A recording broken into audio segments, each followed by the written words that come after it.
नमस्कार माझ्या सुगरण मैत्रिणींनो, अन्नपूर्णा रेसिपीजमध्ये तुमचं मनपूर्वक स्वागत आहे। आज आपण बनवणार आहोत एक अतिशय चविष्ट, पौष्टिक आणि घरच्या घरी सहज बनणारा दामट्यांचा लाडू। हा लाडू लहानांपासून मोठ्यांपर्यंत सगळ्यांनाच आवडतो। कमी साहित्यामध्ये आणि अगदी सोप्या पद्धतीने हा तयार होतो। तर चला वेळ न घालवता सुरू करूयात आपल्या रेसिपीला। आता इथे तुम्हाला एक वाटी दिसत आहे, त्या वाटीच्याच मापाने मी 3 वाटी इथे बेसनाचं पीठ घेतलेलं आहे। अगदी जास्त मी दाबून वगैरे घेतलेलं नाही आहे, अशा पद्धतीने हे 3 वाट्या मी बेसन पीठ घेतलेलं आहे। आता या बेसन पिठामध्ये आपण काही साहित्य घालणार आहोत, जसे थोडेसे मीठ, त्यानंतर थोडेसे हळद आणि पाणी।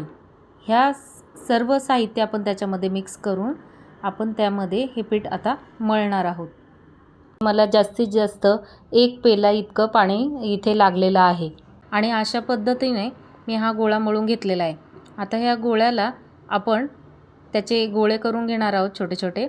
तर अशा पद्धतीने मी गोळे करून तयार घेतलेले आहेत आणि आता हे जे गोळे आहेत ते आपण एक एक करून लाटणार आहोत। तर पहा, जर का हे जे पीठ चिकटत असेल तर आपण थोडंसं कोरडं पीठ घेतलं तरी त्याच्यासोबत चालणार आहे। आणि अशा पद्धतीने हे जे गोळे आहेत ते एक एक करून मी लाटून घेतलेले आहेत। पाहू शकता तुम्ही, जी अशा पद्धतीने त्याची जी पातळ, जास्तही पातळ आपल्याला करायचे नाही आहे आणि अशा पद्धतीने आपण ते लाटून घेणार आहोत। व्हिडिओमध्ये दाखवल्याप्रमाणे तुम्ही त्याच्या अशा पद्धतीने लाटून घ्यायचं आहे।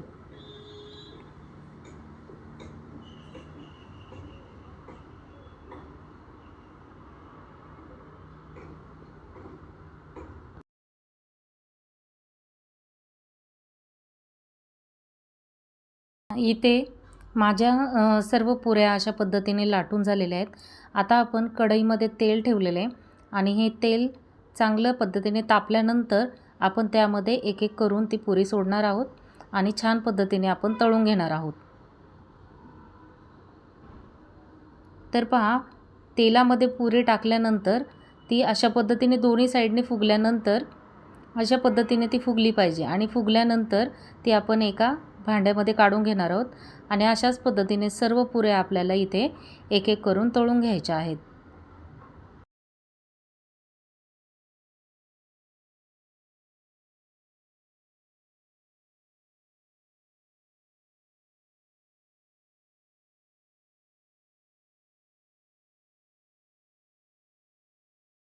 आता इथे मी जी पुऱ्या तळून घेतल्या होत्या त्या थोड्याशा थंड झाल्यानंतर मी एका भांड्यामध्ये चुरून घेते।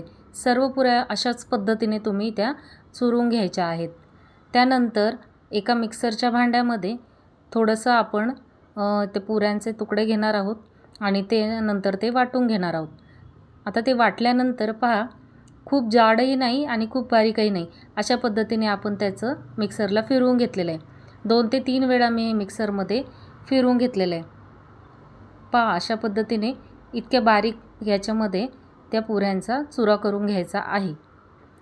त्यानंतर पहा, साखर ज्या वाटीने मी जे पीठ घेतलं होतं त्याच वाटीने मी 1.5 वाटी साखर इथे घेतलेली आहे। अगदी अचूक प्रमाणात तुम्ही हे सर्व साहित्य घ्यायचं आहे। त्यानंतर जी मी साखर घेतली होती त्यामध्ये 1 पेला पाणी इतकं मी त्याच्यामध्ये टाकलेलं आहे। त्यानंतर आपण गॅस चालू करून आता त्याच्यामध्ये हे सतत ढवळत राहायचं आहे, जेणेकरून ती साखर पूर्णपणे विरघळत नाही तोपर्यंत आपल्याला संपूर्ण जे काही साखर आहे ती पूर्णपणे विरघळून घ्यायची आहे। ही जी हलवण्याची प्रोसेस आहे ती पूर्णपणे सतत चालू ठेवायची आहे। आणि त्यानंतर आपल्याला इथे 1 तारी पाक करून घ्यायचा आहे। 1 तारी पाक झाल्यानंतर आपल्याला त्याच्यामध्ये जो काही लाडूचा चुरा आपण करून घेतला, तो पुऱ्यांचा चुरा करून घेतला होता, तर त्या पुऱ्यांचा चुरा आपण त्याच्यामध्ये टाकणार आहोत।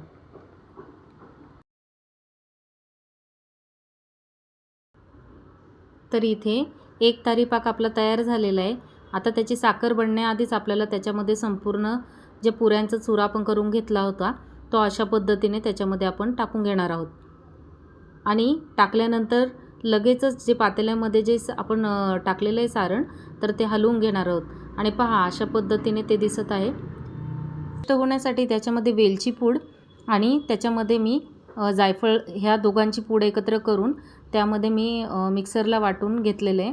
त्यानंतर त्याच्यामध्ये मी मनुके आणि काजू आणि बदामचे जे काही काप होते ते त्याच्यामध्ये मिक्स करून घेतलेले आहेत आणि ते मिक्स केल्यानंतर संपूर्ण मिश्रणामध्ये आपल्याला चमच्याच्या साहाय्याने किंवा कलत्याच्या साहाय्याने आपण ते संपूर्ण त्याच्यामध्ये मिक्स करून घेणार आहोत आणि त्यानंतर आपल्याला लाडू वळून घ्यायचे आहेत.